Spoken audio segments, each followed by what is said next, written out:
What's up everybody, I hope you're all well. In this video we're going to be doing a battery drain test between the iPhone 15 Pro Max, the iPhone 14 Pro Max, and the iPhone 13 Pro Max. And before we get started, I want to go over a few things regarding how this test was conducted. All three of these iPhones we're using in this video are brand new. Of course the 15 Pro Max just came out, so it's of course a brand new iPhone. And I also went out and bought a new unopened iPhone 14 Pro Max and a new unopened iPhone 13 Pro Max, specifically for this video, to ensure none of these devices have any varying levels of battery degradation. So of course they all have new batteries inside and are at 100% battery health capacity. Of course the brightness is evenly matched on all devices to the absolute best of my abilities, and as usual I used a lux meter for precision. All three of these iPhones are connected to the very same Wi-Fi network and the very same cellular network. But Wi-Fi will be on and connected throughout the entire test. And the media volume is turned all the way down on all of them as well. And also,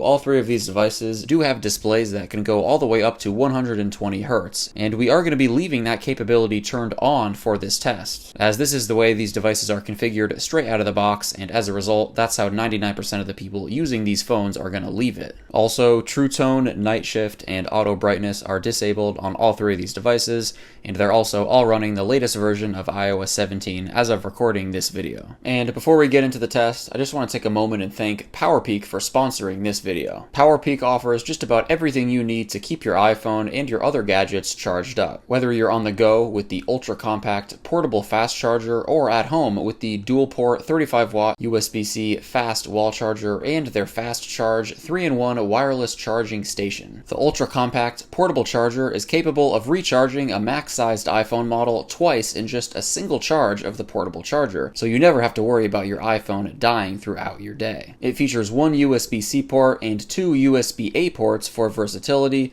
and so you can charge multiple devices at once. The dual-port 35-watt USB-C fast wall charger allows you to charge two devices at once while maintaining a very compact and portable design. PowerPeak also offers a fast charge 3-in-1 wireless charging station that makes charging up your favorite devices easier than ever, with dedicated spots for your iPhone, your AirPods, and your Apple Watch. I'll leave links to all these products in the video description. You can also use code ULTIMATEiDevice for 35% off any order on PowerPeak's store. Big thanks again to PowerPeak for sponsoring this video. And alright, with everything set up and all devices charged up to 100%, we're going to go ahead and turn off the power strip that they're connected to. We'll get rid of the power cables, and we're going to kick things off with 1 hour of YouTube video streaming.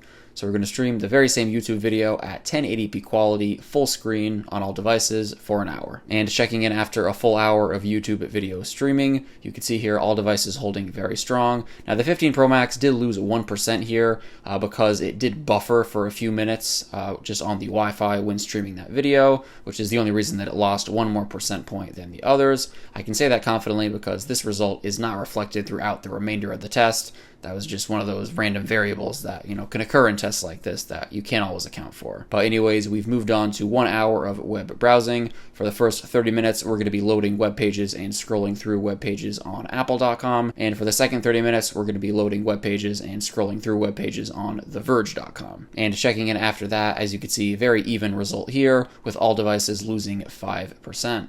So next up, we're going to move on to 1 hour of scrolling through Instagram posts. And as usual, I just want to take a moment to let you guys know that, of course, tests like this, don't account for a lot of variables that you're going to be encountering in your day-to-day life. These tests are not at all reflective of day-to-day life. I mean, nobody's using their phone from 100% charged to 0% completely dead in the same location continuously without ever putting their device to sleep. These tests don't account for standby time when your device is asleep, either in your pocket or on a table. This test also doesn't account for the varying levels of cellular strength and Wi-Fi strength that you're going to experience from moving around throughout your day, the varying temperatures, based on the environments that you're in, that can impact battery life, and just a whole host of other factors. So all you can really hope to get out of videos like this is just some context of seeing how these devices perform, doing the exact same set of tasks back to back compared directly to each other. It's not really going to be something that you can translate into, day-to-day life though. And of course, it all just depends on how you use your device. And after a full hour of scrolling through Instagram posts, as you can see, same thing to report here, with each device losing the exact same amount of percentage, 6%. Next up, we're going to head on over to TikTok for 1 hour of scrolling through posts. And here are the battery capacity numbers for these three devices. As you can see, the 15 Pro Max does have the highest capacity out of all of them. Interestingly enough, though, as you can see, the 14 Pro Max has a smaller battery capacity than the 13 Pro Max. And I have actually heard from a lot of 14 Pro Max users who upgraded from a 13 Pro Max that they did see a little bit of a decrease in battery life. Nothing huge, but I have heard that consistently. Now, of course, Apple does upgrade the processor, with each new Pro Max iPhone, so I think Apple was trying to kind of level out that difference in the smaller capacity with a more power-efficient processor, going from the A15 chip in the 13 Pro Max to the A16 chip in the 14 Pro Max. But again, I've heard from a lot of people that they did see a little bit of a decrease there. It varies, of course, I'm sure, depending on your usage, though. Either way, though, it's good to see that the 15 Pro Max does include the biggest battery out of all of them. And checking in after a full hour of scrolling through TikTok posts, as you can see, same patterns are continuing here, with basically the same performance on all devices at this point. So next up, we're going to move on to 1 hour of playing Minecraft. So of course, all the graphics settings are set to the same on all these devices, and we're just going to play for an hour. And checking in after an hour of playing Minecraft, I tend to repeat myself a lot in videos like this because, yet again, as you can see, not a whole lot new to report here, with all devices following the same pattern and losing the same amount of percentage, give or take a few percentage points. So next up, we're going to head on over to PUBG for 1 hour of playing the game, and once again, all the same graphic settings are set for PUBG as well. And checking in after that, yet again, all devices lost the same amount of percentage, the exact same amount, in this case being 11%. So at this point in the test, as you can see, all devices have been performing great so far, and also very similarly, all basically being, at the same percentage point, give or take 1. So with the first round of the battery test complete, we're going to head back to YouTube for our second scheduled hour of video streaming. Once again, very same video, 1080p quality, full screen for an hour. And then after that, we're just going to go through the exact same tasks again. So another round of web browsing, another round of scrolling through Instagram posts, TikTok, etc. And guys, my general advice with Pro Max iPhones is, of course, they all have great battery life. So you really can't go wrong with any of them, to be honest. I mean, of course, if you buy one that's a few years old and it's used, the battery is probably not going to be at 100% capacity. So you might take a little bit of a hit there, but they just have so much headroom because the batteries are so huge that it's usually a pretty solid battery experience. Of course, it does fluctuate from year to year. Sometimes, you see a little bit of a drop from one generation to the next. Sometimes you see a little bit of a gain, but you're generally making it through the day, I would say, with a Pro Max device, unless you're just an absolute power user. I mean, for all three of these devices to have made it this far in the test and still be, at the percentages that they're at is very impressive.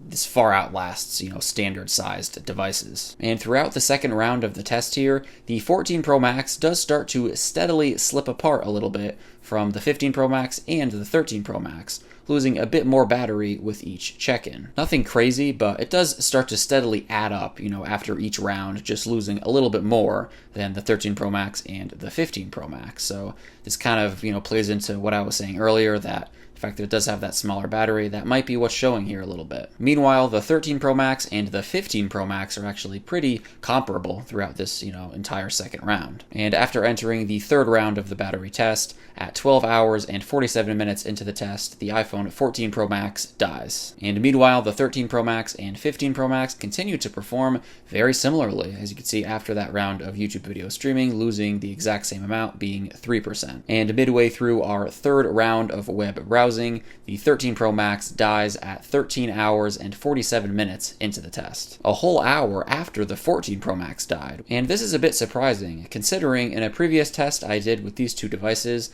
they lasted basically the exact same amount of time. So it's a bit odd to see, this much of a difference, an hour difference. Of course, you should always keep in mind that in tests like this, there's always going to be variables that I can't control. So that might be, part of what's, causing this difference here. And finally, at 14 hours and 24 minutes into the test, the 15 Pro Max dies, completing the test. And there you guys have it for the final results.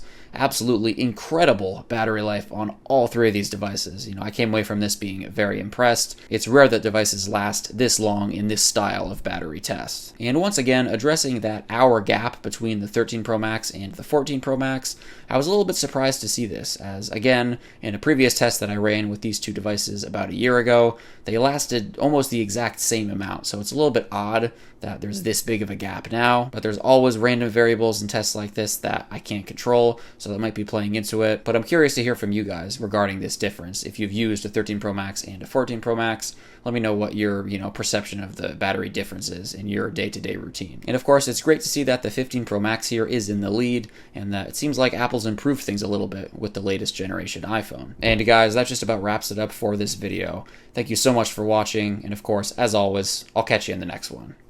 Peace out.